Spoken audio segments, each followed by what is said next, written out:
রাধে রাধে বন্ধুরা, তৃপ্তি ব্যানার্জির ইউটিউব চ্যানেলে আপনাদেরকে স্বাগত জানাই। আজকের ব্রেকফাস্টে থাকছে মুড়ি, নলেন গুড়ের রসগোল্লা আর বেগুনি। আজকে মেঘ মেঘ করেছে, তাই বাবা বলল বৌমা চালে ডালে একটু খিচুড়ি বানাও। পেঁয়াজ রসুন দিয়ে খিচুড়িটা করবো তো, সেই জন্যে আর গোটা জিরাটা দিচ্ছি না।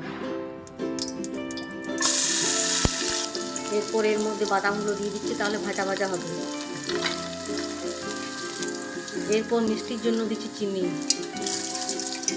এরপর দিচ্ছি হলুদ গুঁড়ো, আদা বাটা, এরপর জলটা ঢেলে চাল আর ডালটা দিয়ে দিচ্ছি। চালটা ধুয়ে রেখেছিলাম, এরপর এর মধ্যে দিয়ে দিচ্ছি। এরপর ভাজা মুগ ডালটা দিয়ে দিচ্ছি।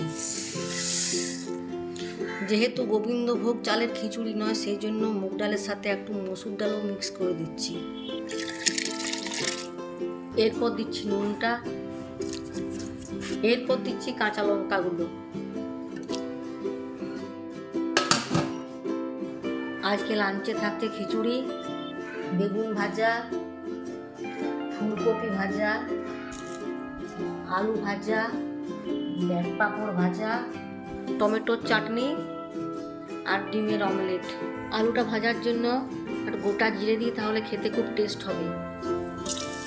আর যখন প্রায় ভাজা ভাজা হয়ে যাবে, তখন একটা গোটা পোস্ত ছড়িয়ে নামিয়ে দিলে খেতে আরও মুচমুচে হয়।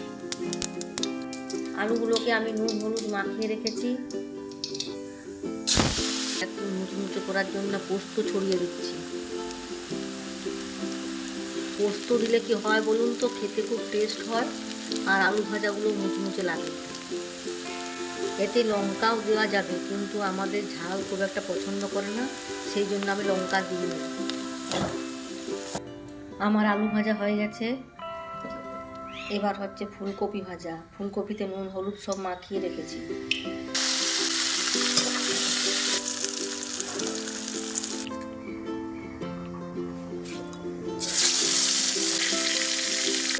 বেগুন ভাজা হয়ে গেছে, এরপর বসছে ধনে পাতা দিয়ে টমেটোর চাটনি। এর মধ্যে নুন, চিনি, হলুদ গুঁড়ি, একটু সামান্য সর্ষের তেল সবই দেওয়া আছে।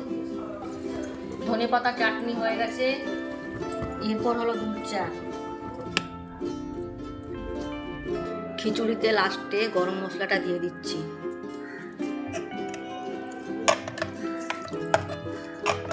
এরপর হচ্ছে ডিমের অমলেট।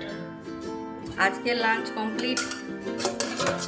খিচুড়ি, ডিমের অমলেট, আলু ভাজা, ফুলকপি ভাজা, বেগুন ভাজা, ধনে পাতা টমেটোর চাটনি, ব্যাট পাঁপড় ভাজা। আমার এই ভিডিওটা যদি আপনাদের ভালো লেগে থাকে, তবে লাইক করবেন, কমেন্ট করবেন, আর নতুন হয়ে থাকলে সাবস্ক্রাইব করবেন আমার এই চ্যানেলটাকে।